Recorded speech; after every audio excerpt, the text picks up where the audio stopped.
अस्सलाम वालेकुम dear students. आज की इस वीडियो के अंदर हम डिस्कस कर रहे हैं एरिथ्रोपाइसिस इन डिटेल। एरिथ्रोपाइसिस एक प्रोसेस होता है जिसके अंदर हम या स्टडी करते हैं डिटेल कि किस तरह से एक एरिथ्रोसाइट है वो ओरिजिनेट हुआ, फिर उसकी डेवलपमेंट हुई और वो फिर इस काबिल हुआ कि वो अपना फंक्शन परफॉर्म कर सके, यानी कि मेच्योर हुआ।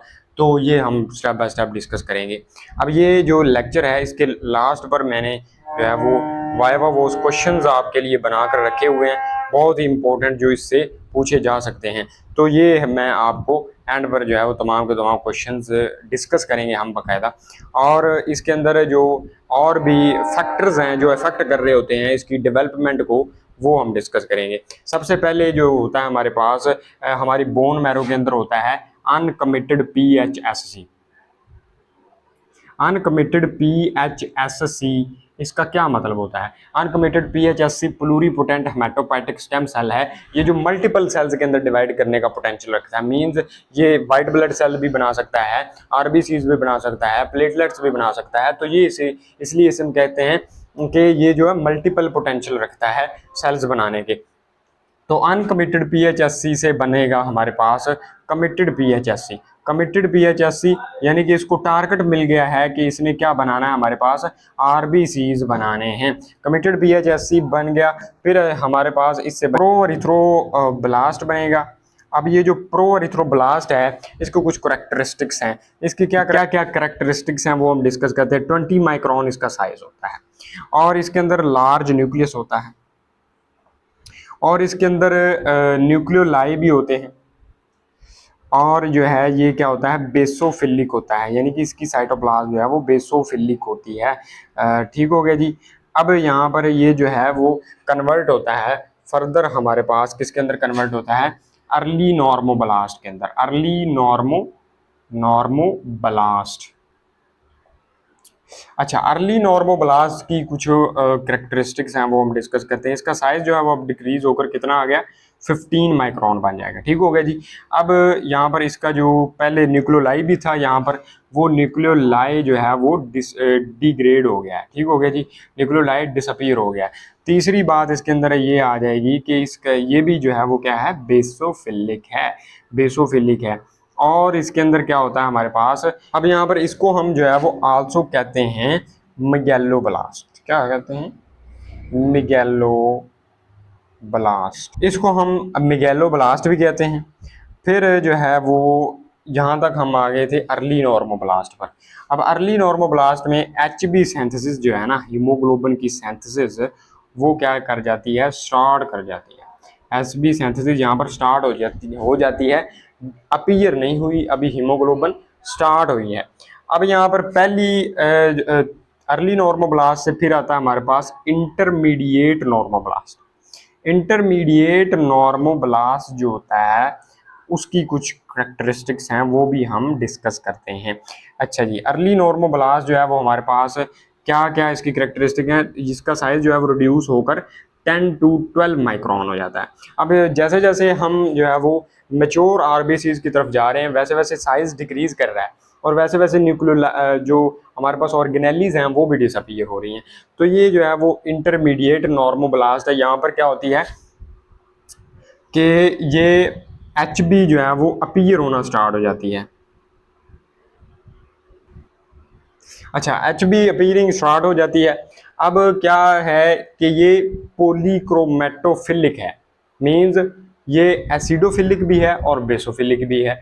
यहाँ पर इसकी एसिडिक डाइज भी इस पर वर्क करेंगी और बेसिक डाइज भी। ठीक हो गई जी।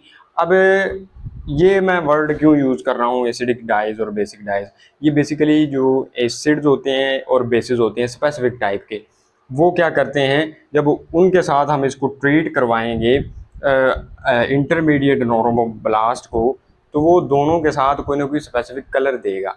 तो उसे हम क्या कहेंगे, पॉलीक्रोमेटोफिलिक जो है वो नॉर्मोब्लास्ट।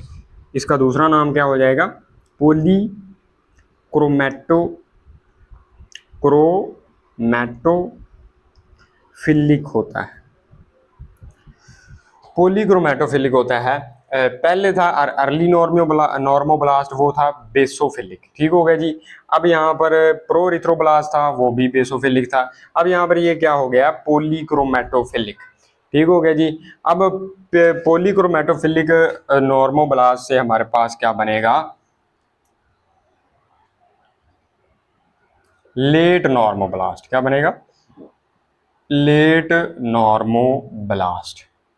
अब ये जो लेट नॉर्मोब्लास्ट है इसकी भी कुछ करेक्टरिस्टिक्स हैं वो हम डिस्कस करते हैं। पहली तो करेक्टरिस्टिक इसकी ये है कि इसका साइज जो है वो क्या बन जाता है, 8 to 10 माइक्रोन, इस रेंज के अंदर आ जाता है। दूसरी इसकी करेक्टरिस्टिक ये है कि ये हमारे पास यहाँ पर हीमोग्लोबिन जो है वो ज़्यादा अपीयर होना शुरू हो जाती है, हीमोग्लोबिन भी अपीयर हो जाती है यहाँ पर, और काफ़ी सिग्निफिकेंट हद तक अपीयर होती है। और फिर इसके अंदर ये क्या आ जाता है कि इंक डॉट जितना इसका न्यूक्लियस होता है, इंक जो है हमारे पास डॉट, यानी कि ये स्याही का नुक्ता है ना ये वाला, इस साइज का तकरीबन इसका न्यूक्लियस होगा। अब इतना तो सेल नहीं होता जितना न्यूक्लियस है, लेकिन ये मैं आपको माइक्रोस्कोपिक वे के अंदर जब हम देखते हैं ना तो इस तरह का न्यूक्लियस होगा, ये मैं बता रहा हूँ। और यहाँ पर क्या होता है, फिर पाइकनोसिस स्टार्ट हो जाती है। क्या होती है, पाइकनोसिस। अब ये आपसे पूछ सकता है कि पाइकनोसिस है क्या। तो पाइकनोसिस जो होता है वो वाला प्रोसेस है जिसके अंदर ये जो इंक सपोर्ट का न्यूक्लियस होता है ना, ये भी डिसइंटीग्रेट होना शुरू हो जाता है। तो वो क्या है जी, लेट नॉर्मोब्लास्ट स्टेज पर ऐसा होता है। नेक्स्ट हमारे पास आ जाएगा जी मेगा कैरियोसाइट। मेगा कैरियोसाइट जो होता है वो, उसके अंदर अभी ट्रेसेस प्रेजेंट होते हैं किस चीज़ के, endoplasmic reticulum, endoplasmic reticulum. Endoplasmic reticulum के अभी इसके जो है वो रेटिकुलर ट्रेसेस प्रेजेंट होते हैं, अभी कंप्लीटली एंडोप्लाज्मिक रेटिकुलम डिसअपीयर नहीं हुआ होता। और ये हमारे पास होता है कहाँ पर, बोन मैरो के अंदर। बोन मैरो के अंदर अब जो हमारे पास सप्लाई होती है ब्लड की, उसके अंदर जो है ये इन्वॉल्व होता है, और ये जो है वो आ जाता है ब्लड सर्कुलेशन के अंदर। जब ब्लड सर्कुलेशन के अंदर आ जाता है तो ये मिच्योर हो जाता है और बन जाता है जी एरिथ्रोसाइट। एरिथ्रोसाइट की क्या क्या करेक्टरिस्टिक है, जो कि पहले लेक्चर के अंदर हम डिस्कस कर चुके हैं कि इसका जो डायामीटर होता है वो 7.2 माइक्रोन होता है, और इसके अंदर न्यूक्लियस जो है वो नहीं होता, और जो है वो इसके अंदर और भी फर्दर जो है वो बातें हमने डिस्कस की थी, वो आपने जो है वो पिछले लेक्चर के अंदर देख ही ली होंगी। तो एक थोड़ी सी रिवीजन करते हैं इसकी। पहले था अनकमिटेड पीएचएससी, यानी कि प्लूरीपोटेंट हेमेटोपाइटिक स्टेम सेल, जो कि फर्दर जो है वो बहुत से सेल्स बना सकता है, डब्ल्यूबीसीज, आरबीसीज, प्लेटलेट्स वो बना सकता है। फिर हमारे पास आ जाएगा कमिटेड पीएचएससी, इसको ऑर्डर मिल गया कि तुमने आरबीसीज बनाने हैं। फिर हमारे पास आ गया प्रो इथ्रोब्लास्ट। प्रो इथ्रोब्लास्ट को हम मैगेलोब्लास्ट भी कहते हैं। इसका साइज क्या था, 20 माइक्रोन होता है, लार्ज न्यूक्लियस होता है, बेसोफिलिक होता है ये। अच्छा, फिर बनता है अर्ली नॉर्मोब्लास्ट, 15 माइक्रोन तक साइज डिक्रीज कर गया, न्यूक्लियोलाइट डिसअपीयर कर गया, ये भी बेसोफिलिक है, और एचबी सेंसेस स्टार्ट हो गई। अब इंटरमीडिएट नॉर्मोब्लास्ट है, 10 to 12 माइक्रोन आ गया, एचबी अपीयरिंग हो गई स्टार्ट। और यहाँ पर पॉलीक्रोमेटोफिलिक है, जिसके अंदर एसिडिक और बेसिक दोनों के अंदर ये जो है वो क्या करता है, दोनों के अंदर ही इंटरेक्शन शो करता है। और यहाँ पर लेट नॉर्मोब्लास्ट है, जिसके अंदर इंक सपोर्ट जैसा जो है वो न्यूक्लियस होता है, और वो भी डिसइंटीग्रेट होना स्टार्ट हो जाता है, पाइकनोसिस होती है, 8 to 12 माइक्रोन जो है वो इसका साइज हो जाता है। अब मेगा कैरियोसाइट जो है वो बनता है, जो कि ब्लड जो होता है, ब्लड सप्लाई होती है बोन मैरो के अंदर, उसके साथ इन्वॉल्व होकर ब्लड के अंदर आता है, और जो है वो यहाँ पर आकर मैच्योर हो जाता है एरिथ्रोसाइट, और उसका जो है साइज वगैरह अकॉर्डिंग टू द जो एरिथ्रोसाइट जो हमने पहले डिस्कस कर लिया वो हो जाता है। ठीक हो गया जी। अब ये था जी हमारा प्रोसेस स्टेप बाय स्टेप के कैसे एरिथ्रोपोइसिस होती है। अब हम इसके जो है वो फैक्टर्स जो इसको अफेक्ट कर रहे होते हैं, जिसकी मौजूदगी में ये सिंथेसाइज हो रही होती है, वो हम डिस्कस करेंगे डिटेल के अंदर। टाइमिंग क्या है, टोटल टाइम प्रो एरिथ्रोब्लास्ट से मैच्योर आरबीसी, यानी कि ये जो प्रो एरिथ्रोब्लास्ट है ना, कमिटेड पीएचएससी से आगे, इसको आरबीसीज में, मैच्योर आरबीसीज में चेंज होने के लिए तकरीबन 7 डेज लगते हैं। 5 days to reach the reticulocyte stage और 2 days टू फुल्ली मैच्योर। ठीक हो गया जी। अब यहाँ पर इम्पोर्टेंट फैक्टर्स हैं जो कि एरिथ्रोपॉइसिस के लिए नेसेसरी हैं। ये बहुत ही इंपॉर्टेंट फैक्टर हैं, इनको हमने जो है डिटेल से स्टडी करना है। अच्छा, जनरल फैक्टर कौन कौन से हैं? पहले है जी एरिथ्रोपॉइटिन। एरिथ्रोपॉइटिन एक हार्मोन है जो कौन सिंथेसाइज करता है? किडनी सिंथेसाइज करती है 90%, ठीक हो गया जी। और मेन हार्मोन है इस प्रोसेस की, और ग्लाइकोप्रोटीन होती है जी, और 165 अमीनो एसिड्स पर मुश्तमिल होती है। Small amount from the liver brain, ये ब्रेन भी स्मॉल अमाउंट बना रहा होता है, लिवर भी बना रहा होता है। स्टिमुलेटेड बाय हाइपोक्सिया, मीन्स जब क्या होगी, ऑक्सीजन की डेफिशिएंसी होगी तो फिर जो है वो एरिथ्रोपाइटिन रिलीज होगी और आरबीसी जो है नंबर में इंक्रीज करेंगे। एक्ट्स इन 4 to 5 डेज, यानी कि इसका एक्शन कितने दिन में होता है? 4 to 5 डेज के अंदर, ठीक हो गया जी। अब नेक्स्ट हार्मोन है जी थायरॉक्सिन। थायरॉक्सिन में क्या होता है? बूस्ट एरिथ्रोपॉइसिस जनरली, यानी कि आम जो है वो जनरल से यानी कि इतना ख़ास उस पर इफ़ेक्ट नहीं करती, लेकिन इफ़ेक्ट करती ज़रूर है। तो वो क्या करती है? एरिथ्रोपॉइसिस को बूस्ट कर रही होती है। हाइपरथायरॉयडिज्म में इसलिए देखा गया है कि माइल्ड पॉलीसाइथीमिया होता है, मीन्स आरबीसी नंबर में इंक्रीज करते हैं लेकिन थोड़ी अमाउंट में, ठीक हो गया जी। हेमेटोपाइटिक ग्रोथ फैक्टर्स। अच्छा, हेमेटोपाइटिक ग्रोथ फैक्टर, ये हेमेटोपाइटिक सेल्स हैं जो कि हेमेटोपाइटिक ग्रोथ फैक्टर्स से ही स्टिमुलेट होते हैं कि कौन सा सेल बनाना है कौन सा नहीं बनाना। तो इसके लिए जो ग्रोथ फैक्टर्स हैं वो कौन कौन सा, आरबीसीज बनाने के लिए कौन से ग्रोथ फैक्टर्स नेसेसरी हैं? अच्छा, इंटरल्यूकन्स हैं, इंटरल्यूकन 3 है, इंटरल्यूकन 6 है, इंटरल्यूकन 11 है, ठीक हो गया जी। फिर हमारे पास स्टेम सेल फैक्टर है, स्टिमुलेट पीएचएससी प्रोलिफरेशन। ये जो स्टेम सेल फैक्टर है ये क्या करता है? ये पीएचएससी की प्रोलिफरेशन मीन्स डिवीजन उसकी और फर्दर जो है वो उसकी मैचुरेशन को क्या करती है? प्रमोट करती, स्टिमुलेट करती है। अच्छा, वाइटामिन कौन कौन से नेसेसरी हैं? B C D E. अच्छा, B12 तो वेरी नेसेसरी है, सी डी ई ये भी नेसेसरी होते हैं। और डेफिशिएंसी क्या करती है? एनीमिया हो जाता है, इनकी डेफिशिएंसी से क्या होता है? एनीमिया हो जाता है, और एनीमिया भी होता है साथ। और इनके स्पेसिफिक जो डिजीज़ होती हैं, विटामिन सी की डिजीज़ जो होती है डेफिशिएंसी से वो स्कर्वी होती है, डी से रिकट होती है, ऑस्टियोमेल्शिया होता है, और ई से भी बहुत से फिजियोलॉजिकल इफेक्ट्स आ रहे होते हैं ई की डेफिशिएंसी से, ठीक हो गया जी। अब यहाँ पर मैचुरेशन फैक्टर्स, यानी कि जो हमारे पास जनरल फैक्टर्स ये हैं, और मैचुरेशन फैक्टर्स वो वाले फैक्टर्स जो कि मैचुरेशन के लिए ज़रूरी होते हैं। अच्छा, विटामिन B12 साइनोकोबालामिन, ये जो है वो needed for DNA synthesis, needs intrinsic factor for the absorption. Deficiency से क्या हो जाता है? पर्नीशियस एनीमिया और मैगेलोब्लास्टिक एनीमिया। यानी कि क्या होता है कि डीएनए सिंथेसिस के लिए पिछले लेक्चर में भी मैंने आपको बताया कि ये जो डीएनए होता है इसका मेन रोल होता है कि मैगेलोब्लास्ट वगैरह जो है वो आगे डिवाइड होते हैं अर्ली नॉर्मोब्लास्ट और दूसरे सेल्स के अंदर। अगर यही नहीं डीएनए की सिंथेसिस नहीं होगी तो फिर क्या होगा कि डिवीजन नहीं हो पाएगी और वहीं पर कोआगुलेशन सी हो जाएगी सेल्स की। तो ये हमारे पास विटामिन B12 का रोल है। Intrinsic factor of the Castle, अब यहाँ पर क्या होता है? From gastric parietal cells, gastric parietal cell से इंट्रिंसिक फैक्टर रिलीज होता है जो विटामिन B12 की एब्जॉर्प्शन के लिए ज़रूरी होता है। अगर विटामिन B12 की एब्जॉर्प्शन ही नहीं होगी तो क्या होगा कि हमारी जो बॉडी है वो डीएनए नहीं बना पाएगी और हमारे पास एरिथ्रोपॉइसिस कंटिन्यू नहीं हो पाएगी। नेक्स्ट आ जाएगा हमारा फॉलिक एसिड। फॉलिक एसिड भी टेट्राहाइड्रोफोलेट मिथाइल ट्रांसफ़र करता है डीएनए के सिंथेसिस के अंदर। तो ये भी जो है हमारे पास मैगेलोब्लास्टिक एनीमिया के अंदर इन्वॉल्व हो सकता है। अच्छा, हम हीमोग्लोबिन फॉर्मेशन फैक्टर्स कौन कौन से हैं जो इसको इफेक्ट कर रहे होते हैं? अब यहाँ पर आ जाए first class protein amino acids जो कि हमारे पास क्या करते हैं? ग्लोबिन सिंथेसिस के लिए ज़रूरी होते हैं, क्योंकि ग्लोबिन जो है वो एक प्रोटीन चेन है और प्रोटीन की सिंथेसिस के लिए क्या होता है? अमीनो एसिड ज़रूरी होते हैं। तो ये हमारे पास अमीनो एसिड भी इसके अंदर रोल प्ले करेंगे।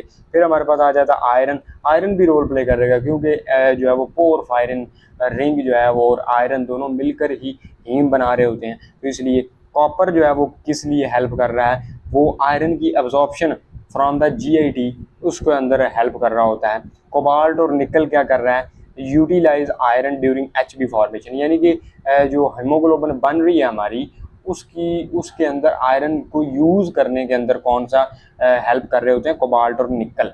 अब यहाँ पर vitamin C, riboflavin, nicotinic acid और पैराडॉक्सिन ये एचबी फॉर्मेशन को जो है वो सपोर्ट करते हैं। अच्छा, अब कैसे ये सपोर्ट करते हैं, इनके जो है वो डिफरेंट किस्म के ये हमारे पास या तो मॉलिक्यूल्स को एक्सेप्ट करेंगे या डोनेट करेंगे। इस वजह से जो है या कोई ये जो रिबोफ्लेविन है, निकोटीनिक एसिड है, पायरिडॉक्सिन है, ये तमाम के तमाम क्या होते हैं, कोएंजाइम के तौर पर एक्ट कर रहे होते हैं सिंथेसिस के लिए। अब क्लिनिकल कोरिलेशन अगर हम डिस्कस करें तो एरिथ्रोपाइटिन जो होती है is used therapeutically for anaemia in chronic kidney disease patients. यानी कि अब किडनी का कैसा लिंक है ये आप देखें कि किडनी जो है वो उससे एरिथ्रोपाइटिन रिलीज होगी तो फिर ही हमारे पास एरिथ्रोपोइसिस कंटिन्यूसली हो पाएगी। लेकिन अगर हमारे पास एरिथ्रोपाइटिन ही नहीं है तो उसकी वजह क्या हो सकती है, किडनी डैमेज हो सकता है। अगर किडनी डैमेज वाला कोई बंदा है तो उसको अगर हम एरिथ्रोपाइटिन ही नहीं देंगे तो उसके आरबीसीज की प्रोडक्शन नहीं होगी। It is also misuse as a doping agent by athletes to boost RBC count. यानी कि ये आरबीसी काउंट को इम्प्रूव करने के लिए इसको एथलीट्स भी यूज़ कर रहे होते हैं। परनीशियस एनीमिया क्या है, auto immune destruction for the gastric parietal cell. अच्छा, गैस्ट्रिक पैराइटल सेल्स की अगर ऑटो इम्यून डिस्ट्रक्शन हो जाए, इंट्रिंसिक फैक्टर नहीं बनेगा, मेगालोब्लास्टिक एनीमिया हो जाएगा क्योंकि B12 की मेल एब्जॉर्प्शन हो जाएगी। फॉलिक एसिड की डेफिशिएंसी होती है प्रेगनेंसी के दौरान हो जाती है, या पुअर डाइट होती है तो फिर होती है। आल्सो काजेज मेगालोब्लास्टिक एनीमिया, जिसके अंदर B12 जो है वो deficiency both give macrocytic anaemia but causes treatment differ. अच्छा, अब यहाँ पर B12 की डेफिशिएंसी से भी ये हो रहा होता है मेगालोब्लास्टिक एनीमिया, और हमारे पास किससे हो रहा होता है, फोलेट की डेफिशिएंसी से भी हो रहा होता है।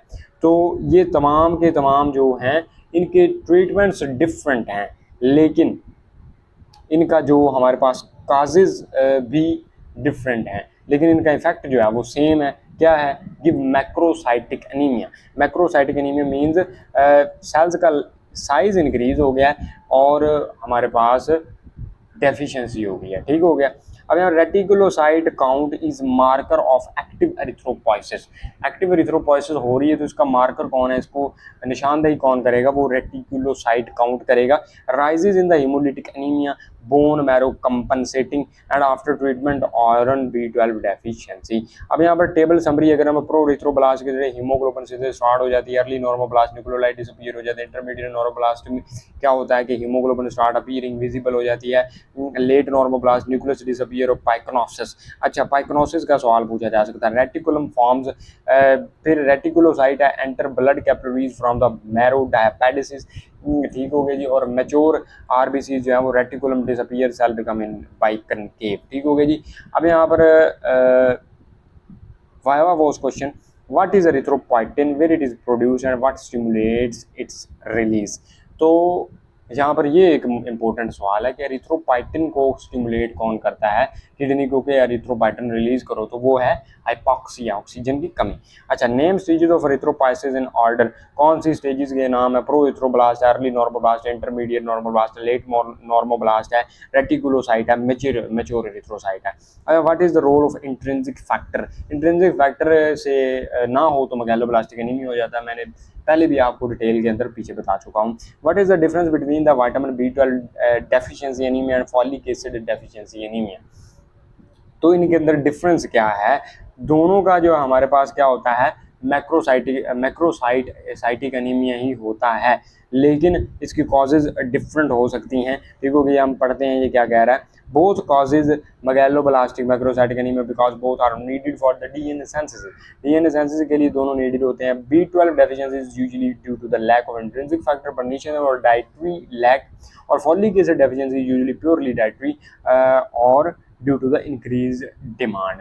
तो ये जो है वो दो डिफरेंट काजेज हैं। अच्छा, अब where does the erythropoiesis occur in the foetal life.